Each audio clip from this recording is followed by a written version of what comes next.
Hey everyone, Andrew Chalman here with ADSR Sounds. This is the second part in the tutorial series on how to make your own performance kits.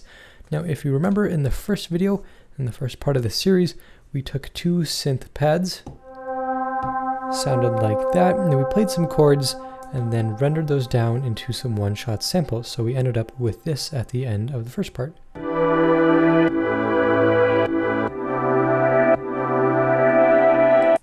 Now in this part of the series, we're going to take those chords and add some additional melodic elements. So first I'll add a bass, and then I will add a synth lead. So I've already gone through the process of sound selection. I just went into some different synths from Native Instruments.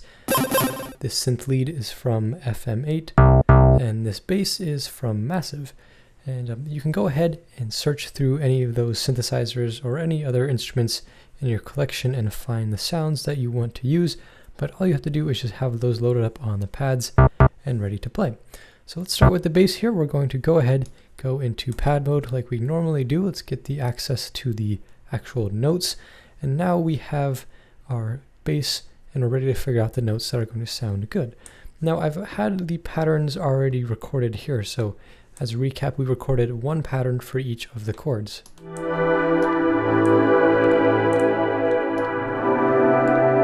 And that allows us to sort of hear what's going on and to layer sounds pretty easily. And that is going to be very helpful for figuring out what is actually going to sound good, what's going to sound good on the bass and the synth lead. So I have my first pattern loaded up, and it's just going to be playing the chords that we have already recorded in this other group. So that's just going to be sort of our reference that we'll use for the bass. So I'll be playing my bass and I'll try to find a note that sounds good with this first pattern.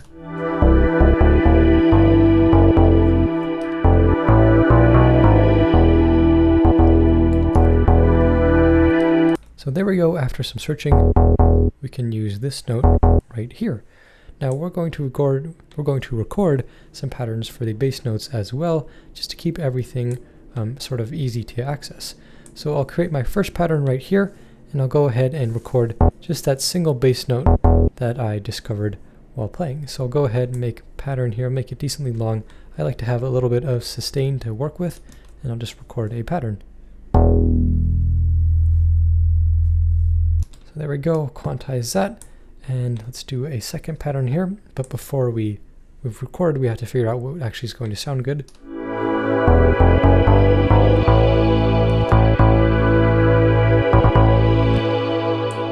Alright, so that works for me. I'll go ahead and record that in.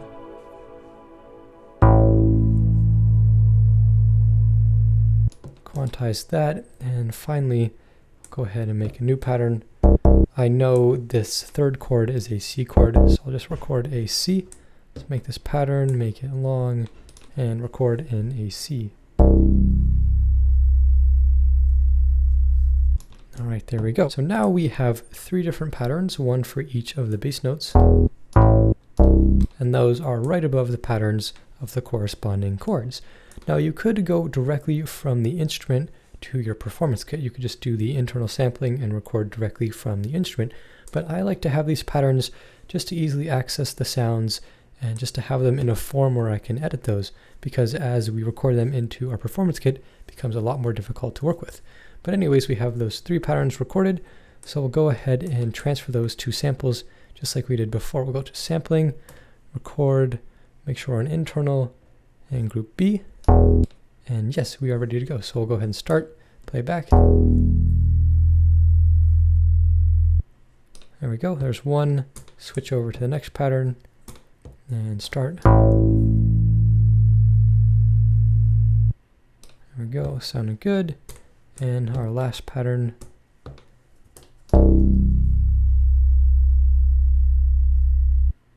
And so now that should be the bass.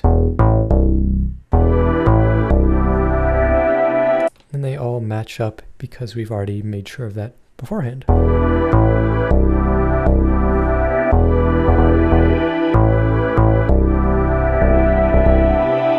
So this is sounding pretty good. We have the bass added to the chords and we're ready to move on to the synth lead. Now when you're doing this and you're going to be recording sort of a melody, you have to make sure that your tempo is what you actually want it to be locked in as. So if you have an idea of what tempo you want to use, you can just go ahead and set your project to that tempo. I'll do it from the software really quickly. And now we can go ahead and record this synth lead. And so I'm going to go into the keyboard mode as usual. Let's change this over to a chord. I'm going to follow the chords that I used for my synth pad. So, okay, it sounds terrible right now. Don't worry about that. I'm going to turn on the arpeggiator. And there we go. That is what I'm looking for. So this is covered in a couple of my other videos, how to use the arpeggiator and the chord mode. But basically, I'm just turning the keyboard mode over to the chord set and then turning the arpeggiator on using the note repeat menu. And here I have the octave set to 2. And on type up, I messed around with some of these, but I think this is going to be the best sound for what I want to do. And I'm ready to go ahead and record some patterns. So it's going to be the same process that we've been doing, just record the patterns that match the other sounds. So let's go ahead and start with this one here.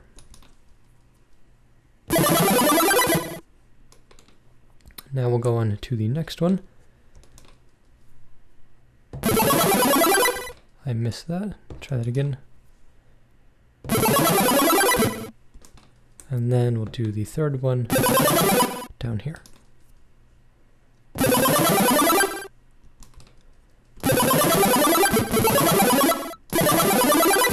Okay, so I did that pretty quickly, but basically what I'm doing is following the exact chords with just a matching arpeggio. You don't have to use the chord set or the note repeat menu or the arpeggiator. You don't have to use any of that. But if you want to find a melody that suits your chords and your bass lines, go ahead and do that and record them in as 3 different patterns. And now once you have those patterns set, you might have to do a little bit of editing. I want to stop the arpeggio before it hits, I want to stop it after it hits that top note. So I'm going to go into the software and delete some of those notes. I will show you how it sounds right after this. Okay, so I did a little bit of quick editing from the software and my 3 patterns sound like this.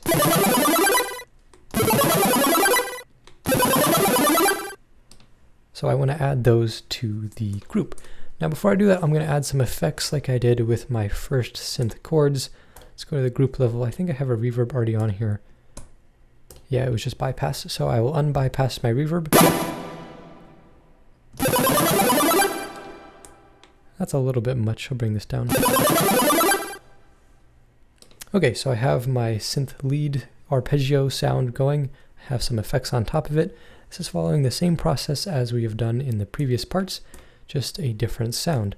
So we'll go ahead and create our 3 different performance samples now that we have our patterns finished up and ready to go. Let's go ahead and do this. Go back here, next pattern. I'll have to move these around, but that's okay. And finally, pattern number 1. Okay, so let's see, I'm going to duplicate, duplicate. My first one is this one, put that over there. This one goes there. Oh, I missed it, I deleted it. Okay, that one goes there, this one goes there. All right, great. And I'm going to bring the volume down a little bit.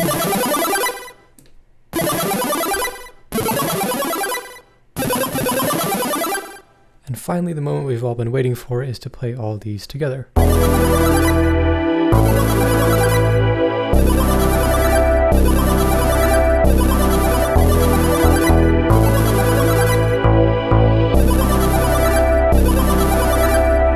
So you can already hear how this is coming together. It's really cool. We can play the synth lead and the bass. And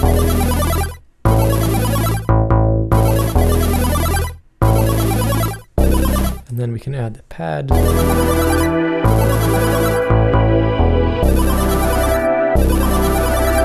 And let's change these 3 to one shots. So we use the multi-select, hit select, then the multi option, hit all 3 of the pads. Let's change the polyphony down to 1, over to 1 shot, and then pad mode, let's turn the choke group over to 3.